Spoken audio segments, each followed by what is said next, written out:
Hi friends, it's Julia. I'm here to share with you a layout that I created using one of my kits from that I was inspired to create by the Counterfeit Kit Challenge blog. Here I'm showing you I pulled in a close to my heart sketch from one of their sketchbooks or idea books, I think is what they call them. And I'm recreating, instead of following a sketch necessarily, excuse me, I'm following the layout. And when I follow the layout, I typically follow close along with it. I want it to mimic the feel or design of the layout, not necessarily all of the paper choices, but occasionally some of the paper choices too. I think that's one of the reasons I like using sketches so well, is because it gives me the freedom to pull other designs, other paper choices.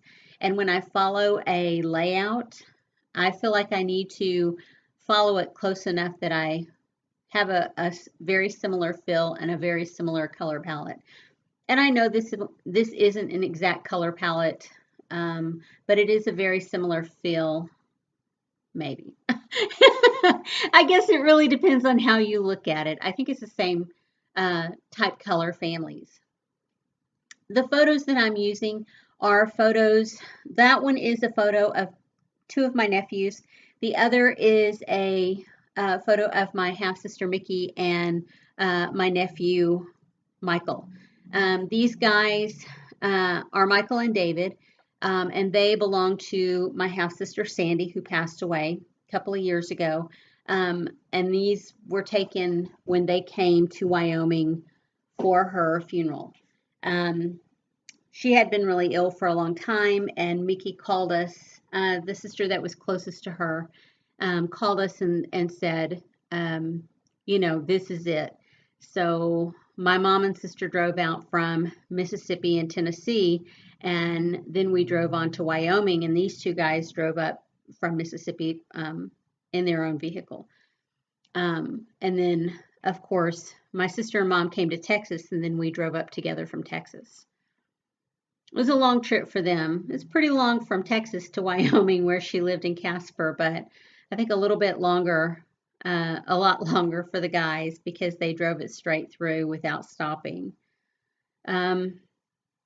Anyway, and so that's a photo of my older sister Mickey in that photo on top. Her and my sister Sandy, I think, were just maybe a year apart, maybe 18 months apart, not very far apart.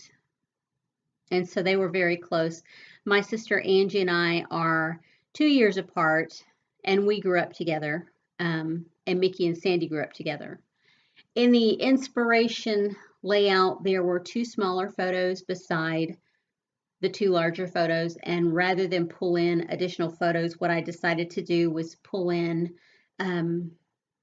embellishments for that area. So I pulled in these two wood veneer, excuse me, and they are both from Freckled Fawn.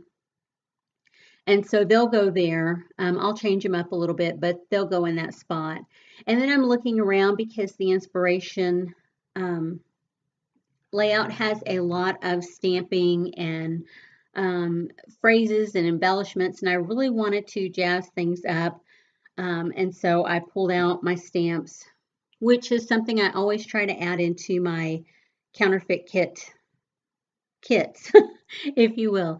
When I pull in tools, I always try and pull in at least a couple of stamp sets to the kit that I'm creating. And I'm sorry I don't remember when I created this kit, but it's been a while. I've had this video recorded for a while, and I'm just now getting around to narrating it, and it's been at least probably a good 6 or 8 months since I created the layout. So you can see I'm pulling things together still, deciding what else I'm going to add to, and that's kind of a process that I go through when I do create a layout, is I will pull things together, and then while I'm thinking about it, like right now, I know when I'm looking at this, I'm thinking about, am I really going to use these stamps, and where am I going to use them? And so I lay them down there, and then I continue to pull embellishments. I continue to pull things that I think I might use, or just go through my embellishments. I wanted to add red ink to make it kind of pop. And so I pulled in Cranberry from Close to My Heart, which I think I have pretty much every color Close to My Heart is made in the last probably 10 or 12 years, probably longer than that. And so here, a couple of the stamps I'm stamping out on a sheet of cream cardstock. And then I'll fussy cut them out. And the other thing with the Close to My Heart stamps, I try and always clean them right after I get done using them because they stain up so bad. They typically will clean up fairly well with just your regular water-based dyes. Your pigment dyes will stain them a little bit more, and then your I don't know if your StazOn and your archival quality, I don't remember if those are pigment or not. I think they are, but I mean they never come off. You can clean them until the sun comes up. If you don't get them as soon as you finish stamping, those stamps are going to be stained anyway, but they will really be stained with those inks. Which is not a big thing to me. It just shows that I use my stamps. It doesn't hurt the stamp in any way for it to be stained. And you can see I was rubbing that phrase. I don't think I've used from that stamp set before. And so I rubbed it on my arm to kind of season it. Sorry for the hair shot. I think we all do that when we're creating a layout and we want to be right over top of the stamp to make sure we're putting it in the right place. It's the best way to make sure that you have everything lined up the way you want it before it goes down, especially with those clear blocks.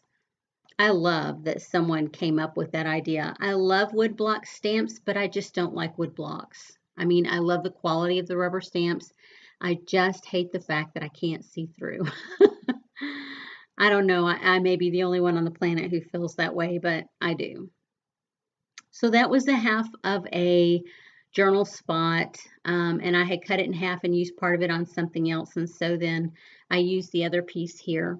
And you can see I'm using glue dots to put down the wood pieces, and then I'm looking and going where that one was going to go. It would have split the paper. You would have had brown, a little bit of green, and then the other dot as well. And so I just moved it up so you got the solid brown behind the star since it's a cutout image.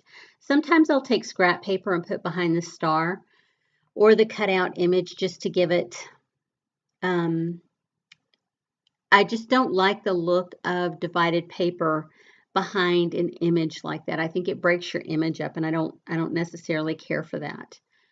And so here I'm fussy cutting the stamps that I created earlier. Both of them were done also with the cranberry ink. One is just a date stamp. And I think the larger one says captured memories or memories captured.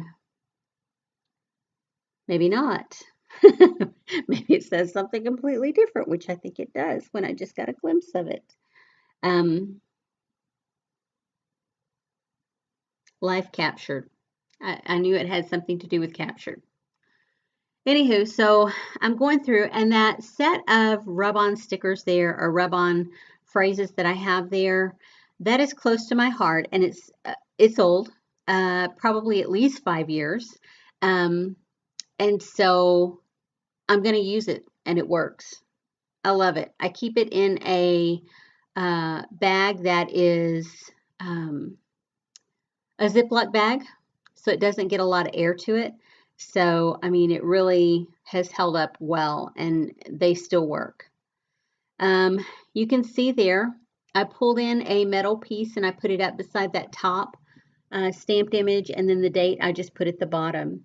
These are random stickers from a Close to My Heart kit, and I'm just pulling some in. I'm pulling the stars because I have the wood veneer star, then I have the metal piece with the star, and then I put the star sticker at the bottom. So you have that triangle of 3 stars. And here's where I'm going to use the rub-ons. And I keep them, the carrier sheet stamped to the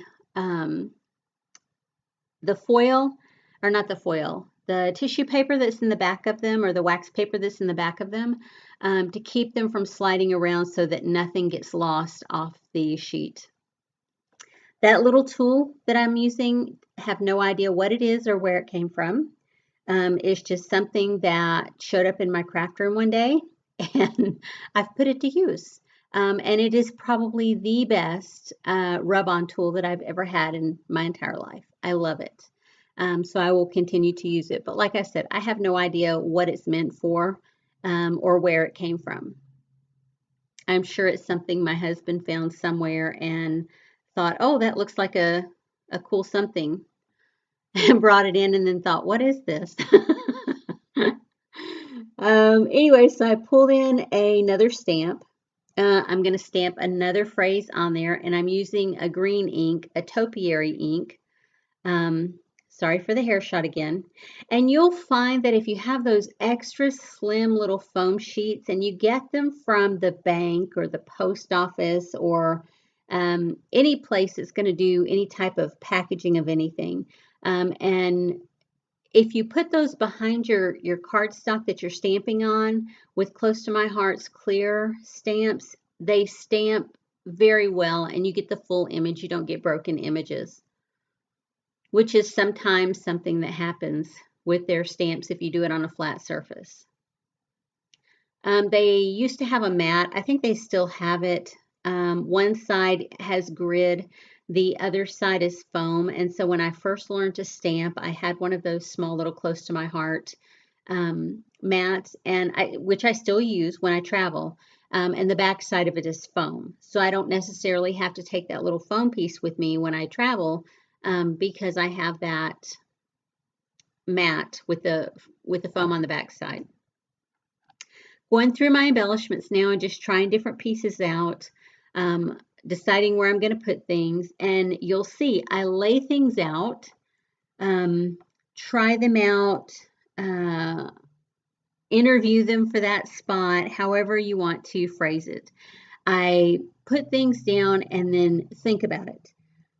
And I think I explained earlier, if I'm not sure I'm going to use something, or if I can't make up my mind, then I will lay it out there and then piddle around and do other things, maybe add different embellishments or try different things out to see how I like how it looks.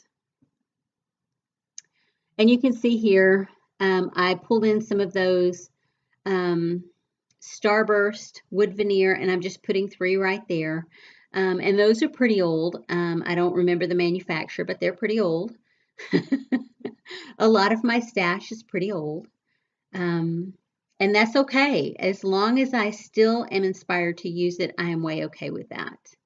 I pulled in a paper clip and then pulled that little piece off that, it's almost like a puffy sticker that's supposed to go on the paper clip. It was from Freckled Fawn, but I didn't like the paper clip, and so I lost the paper clip and just used that little piece up at the top.